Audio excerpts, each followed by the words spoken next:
Let's start with Module 6. Administer Network Traffic. What is the difference between system-defined routes and user-defined routes?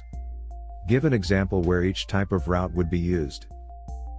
System-defined routes direct network traffic between virtual machines, on-premises networks, and the Internet. System-defined routes are the default behavior for Azure routing. Examples include traffic between VMs in the same subnet, between VMs in different subnets in the same virtual network, and data flow from VMs to the Internet. User-defined, custom, routes override the system routes or add routes to the routing table. Examples include routing through gateways and virtual appliances. What is the difference between a service endpoint and a private endpoint? A service endpoint limits network access to specific subnets and IP addresses. A service endpoint is a web address (URL) at which clients of a specific service can gain access to it. Service endpoints are supported for a variety of services including storage, Key Vault, and SQL. A private endpoint. A private endpoint is a network interface that uses a private IP address from your virtual network.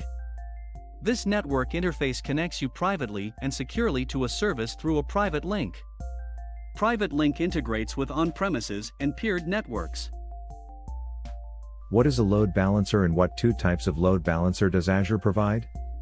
Give an example of where each type of load balancer would be used.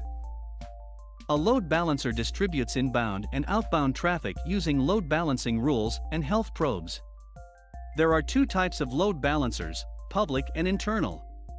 Public-facing load balancers maps external IP addresses to internal IP addresses, and vice versa.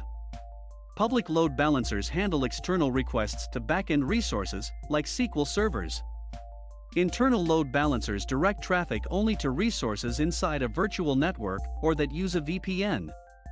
Internal load balancers can be used for cross-premises virtual networks, for multi-tier applications, and for line-of-business application balancing.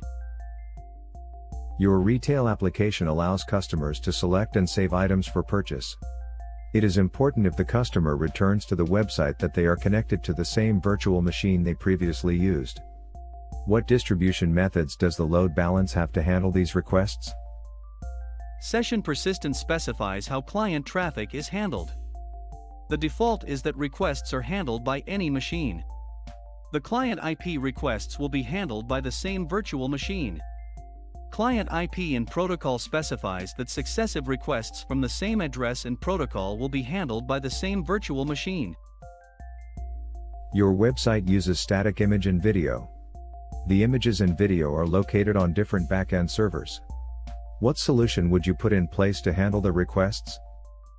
An application gateway manages web app requests.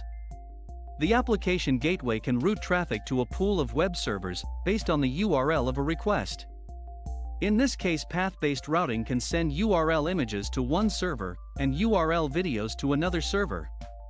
Multiple site routing is also available. For example, one set of servers for one organization and another set of servers for a different organization. Well done. Thank you.